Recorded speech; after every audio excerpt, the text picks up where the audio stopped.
Underneath persistent global racial patterns in outcomes and treatment are centuries-old, tired, and untrue racial stereotypes. Stereotypes that paint white people as good, moral, and hardworking, and black people as unintelligent, uncivilized, rebellious, angry, violent, or lazy. Global racial narratives about whiteness and anti-blackness have been told across time, are deeply embedded in social consciousness, and are deeply defended when challenged. All other communities of color must also navigate the global forces of whiteness and anti-blackness, which can leave them feeling caught in between, like they are constantly navigating the shifting goalposts of race, or feeling pitted against other communities of color. Stereotypes about other communities of color are deeply informed by the global forces of whiteness and anti-blackness we just looked at, and serve to uphold the white anti-black binary. Let's look at a few racial stereotypes commonly found in the U.S.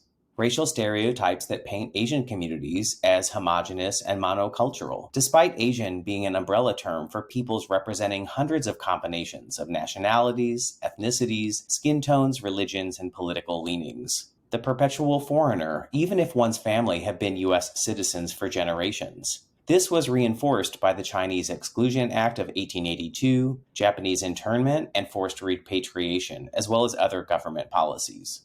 Or the model minority myth, which posits that Asians are smart, hardworking, obedient, and no longer face any barriers to success. This myth is not only used to deny the racial harm that Asian communities face, it is also used to harm other racial groups by suggesting they could also excel if they just worked harder or were more obedient. Other stereotypes paint Asians as passive followers, unfit to lead, academic, unfriendly, cunning, or corrupt.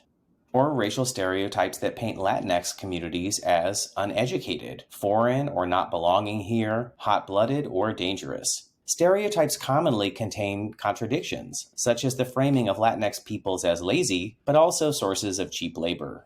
Racial stereotypes that paint Middle Eastern or Arab communities as prone to violence, sympathetic to terrorism, unpatriotic, alien, exotic, villainous, or forever foreigners. These racial stereotypes are often mediated down by one's proximity to whiteness and Christianity, or up by one's proximity to blackness and Islamic faith, with Middle Eastern and North African peoples who are Muslim and have darker skin facing the brunt of the harm. And racial stereotypes that paint indigenous peoples as uneducated, wordless or illiterate, unskilled, uncivilized or primitive, childlike, and not able to look out for one's own best interests, brutally violent, mentally ill, or addicts. Stereotypes commonly also contain projections. For example, framing indigenous communities as untrustworthy, liars, and thieves, even though government policies such as the Indian Removal Act and broken land treaties led to the theft of indigenous land.